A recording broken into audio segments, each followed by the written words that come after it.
Hello everyone and welcome to the channel. I'm Emmanuel, I am a Boeing 737 pilot and a member of PMDG's tech team. Today we'll have a first look at the upcoming update for the PMDG Boeing 737. Now the update mostly focuses on some cosmetic changes here, like some animations inside the flight deck, and there are a couple of system updates as well. I'll start with the system updates as we'll go into having a look around the cockpit and see what's changed there afterwards. So, in terms of the systems, there is just some stuff going on in the background in this very update. There are some major system updates coming with the future version, but this one, as said, mainly focuses on the visuals. However, the system updates covered include the leading edge flap and slat retraction with the hydraulic B system off after an alternate flap extension. That is something that's not supposed to happen. There is a caution in the non-normal checklists within the alternate flap extension that once the leading edge flaps and slats, to give you an idea, leading edge flaps and slats basically are the devices on the front of the wing. So the inner one over here is called leading edge flap, and the three outer ones here are the leading edge slats. So these should not be retractable anymore once they have been extended with a hydraulic B system failure. And that has a severe impact on your fuel flow in case of a possible diversion. So previously in the 737 they could have been retracted. Nowadays that's not the case anymore with the new update. Now they will remain out. Another one is a fire bottle discharge light, which did not come on for almost 20 seconds after discharge. Now, let's have a look at how it is now. Let's fire the number 2 bottle here. It does take a little bit of time, but here we are, bottle discharged. Now, that's quite a bit better than the previous almost 20 seconds that it took. Right, apart from that, there is a freeze fixed, including RTA waypoints, sequencing, or deletion of the provisions. That's been fixed as well. But now let's get to what I know many of you guys are waiting for. That is, changes in the virtual cockpit. So first of all, the animations.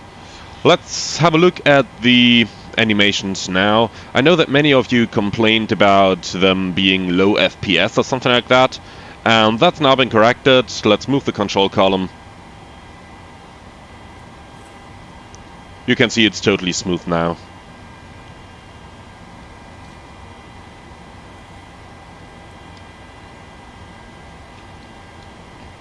Similarly, going on over here, the speed brake. And the thrust levers. And last but not least, the flap lever. Let's have a better look at it.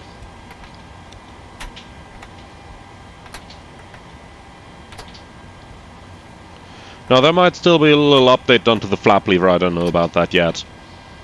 Because it's not supposed to go into the detents while you move it along.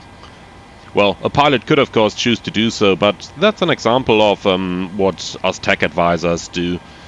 I've just written a report that no, we wouldn't lower it into every detent while moving it along, so kindly correct the animation. So that's a small example here of what us tech guys are doing, next to all the system advising, of course. Last but not least, we have the trim wheel. Let's do that now. And previously the trim wheel had quite some issues. In fact, it was the original code of 2010 of the NGX that accidentally slipped into the NG for Microsoft Flight Simulator. Now let's have a look here.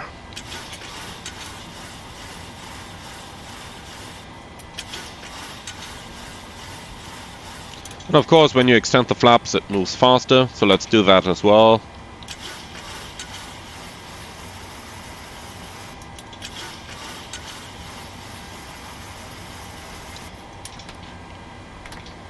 Alright. Last but not least, there are some more fixes. For example, let me quickly turn the head-up display on. There has previously been an issue with the head-up display control on the pedestal on the aft electronic panel, as Boeing would call it correctly, not being backlit. So if we turn that on, this panel over here in the previous version did not have any backlight on it, so it would just remain dark at night. Now when we turn it on, you can see it lighting up a bit here. Actually, let's do that again at night. That should give you a better indication. Here we go.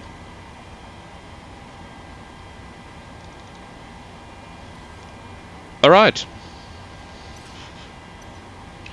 So, there is a little bit more to come, and I do not have a full changelog yet, as sometimes we're given these test builds without a changelog just so that we have a look at the general airplane, and only in the aftermath we are told what has actually changed, because that may always bring up something new that you have missed before, that you have just found now. Alright, that concludes our first look at some of the bigger changes. Actually it doesn't. We still have the gear lever here, so let's move that one up as well. Alright, so that basically concludes our first look at the major changes done with this update. Now, there are some more smaller background changes that I'm not going into right now, because they are just irrelevant for most of you guys. The full changelog is of course going to be published together with the update. Now, I don't know when exactly it's going to be released, that's up for the PMDG guys to decide and nothing that I'm involved in.